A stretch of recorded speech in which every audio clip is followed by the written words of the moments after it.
Hi, I'm Coach John, and welcome to the first coaching video of my series on how to kill the giants. These are your fear monsters. They're standing in your way of success.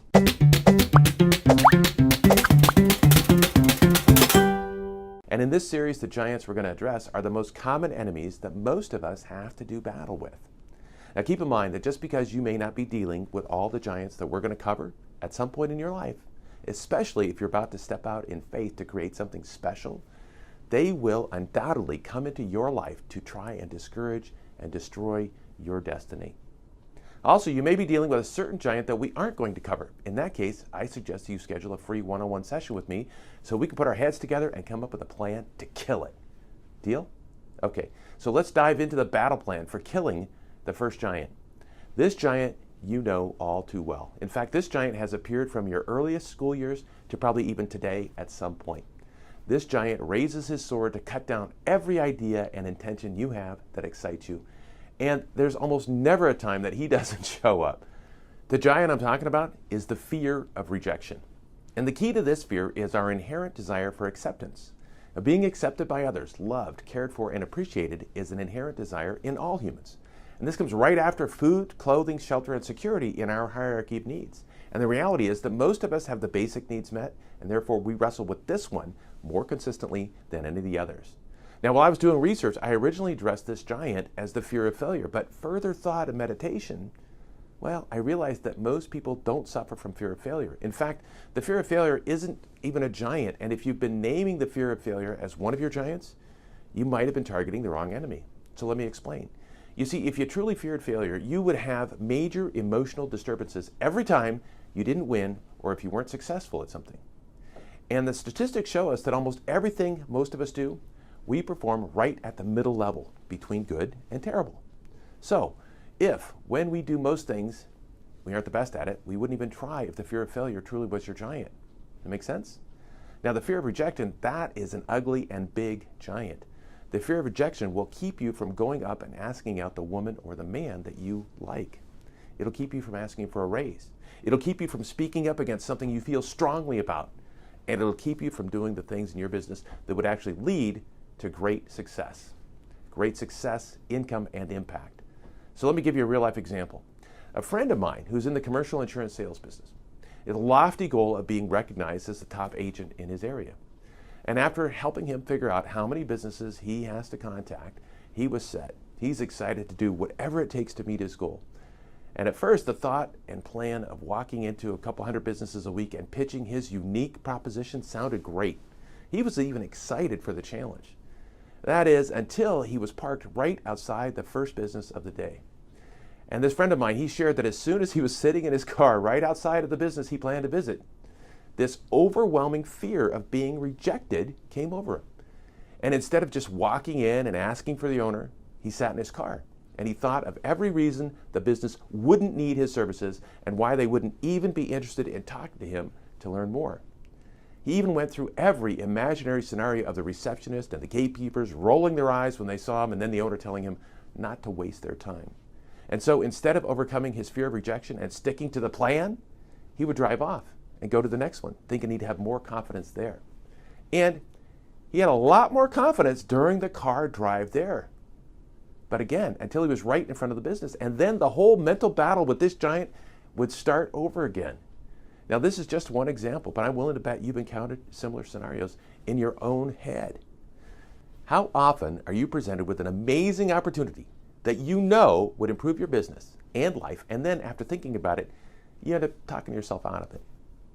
Now, if you explore deep within yourself at what actually keeps you from stepping out and taking action on the things that you want or the things that you know would position you for success, then you would quickly see that the fear of rejection giant, this giant, has been stepping on your head.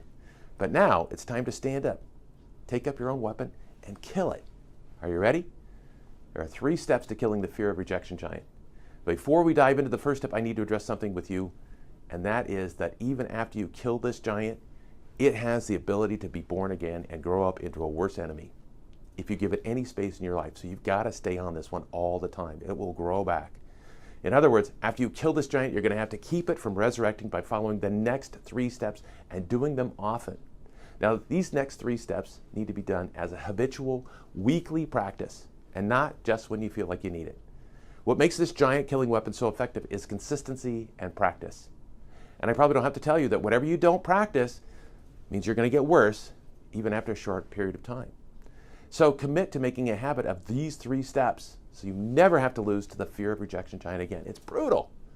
So here they are. Step number 1 is you have to feel the pain of what is lost.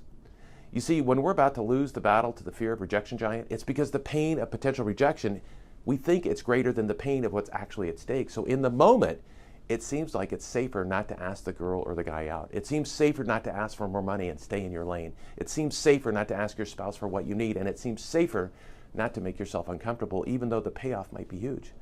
But this is a lie. This is a false perception. Think about what you're really fearing. If you step out of your comfort zone and make yourself vulnerable and you do get rejected, are you going to die? Is one of your limbs going to fall off? Is the entire world going to shame you? No. You see, we often make these small and insignificant fears so big that they cripple us.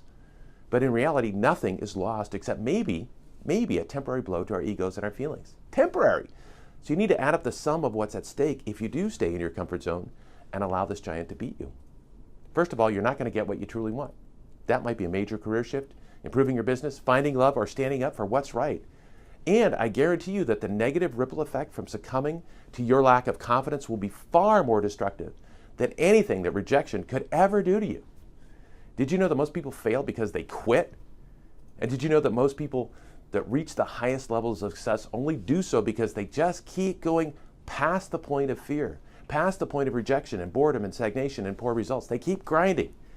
I think this is an amazing reality and opportunity for you if you have the guts to just keep going. Get after it. You know, I once heard something really cool about video games that I often use when I feel the fear of rejection giant starting to rise up.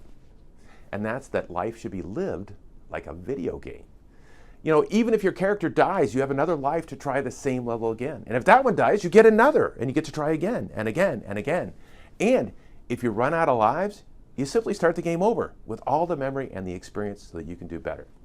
And if you end up figuring out that you don't like that game, you simply change it out for a better one.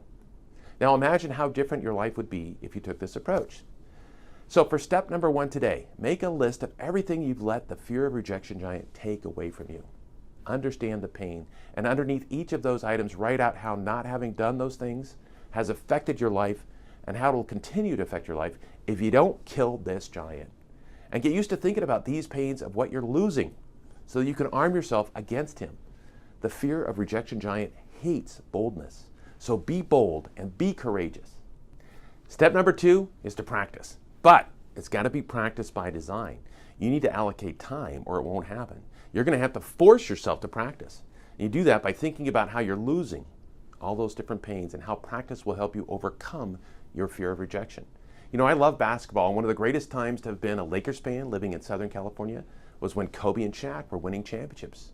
Well, I'm sure you know who Shaq is. He was so big and strong and dominant, like a giant, that the defense couldn't stop him from scoring.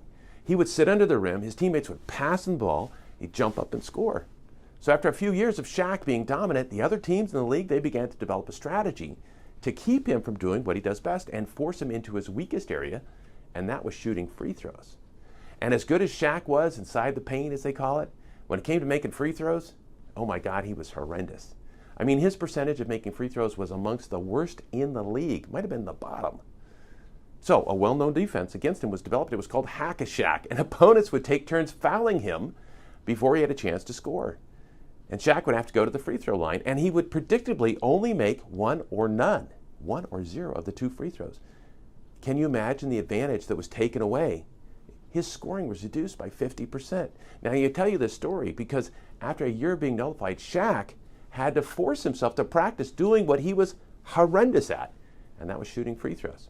And he would practice daily, throwing 100 or more free throws just by himself, shot after shot after shot, boring, mundane practice. But even at the level he was at, he forced himself to practice his deficiency. And you know what he did? He improved. So much so that opponents had to find another strategy to fend against his dominance. So just like Shaq, you need to place yourself in situations to have forcible practice. And the best forcible practice comes where the stakes are low. For example, if you want to be able to walk into a certain business and pitch your services, but you're feeling scared to do so, you got to practice by going to another business that you don't really care much about whether you get their business or not. Or if you fear rejection in dating, practice randomly making conversation with strangers and begin to develop your confidence. You see, the only way you could kill the fear of rejection giant is by not letting him stop you. And the more practice you can get before the real test, the more you won't fear rejection.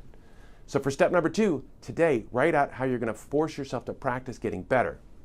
Write that out underneath the items that you listed in step number 1. And this is the most important part. You must actually go out and do the practice. If you don't practice, it's not going to work.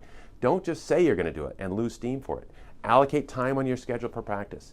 If you don't give it some time, something else comes steal it. You'll never get it done. Masters practice when they don't feel like it. And I know there's a master inside you. And the last step, step 3, is to get accountability. Accountability is the secret key to crushing life. When you have someone who will keep you accountable doing the things that you don't want to do, or maybe the ones that you just have trouble getting yourself to follow through with, you supercharge your life. I mean, just imagine for a second what a good accountability mentor would do for you, maybe in your health and fitness, or your business marketing efforts, or your relationships, or your self-improvement. You see, the sad reality is that we are all horrible at keeping ourselves accountable because we make excuses. We fail to follow through with the things that we like, let alone the things we don't like. And even worse, we fail to follow through with doing the things that are good for us and will make us successful. So find a great accountability mentor who will actually remind you and ask you on a frequent basis how you're doing on your goals. But be warned, friends don't always fit into this role because they are biased. The very best accountability mentors come from someone in which you actually invest in so that you feel the pain of loss if you don't follow through. You do that with a coach or a trainer. And although they may seem expensive at first, how valuable and worth it is it to find out your coach helped you in doing all the things you know that would take your life to a whole other level. So there you go. 3 steps guaranteed to help you kill the fear of rejection giant in your life.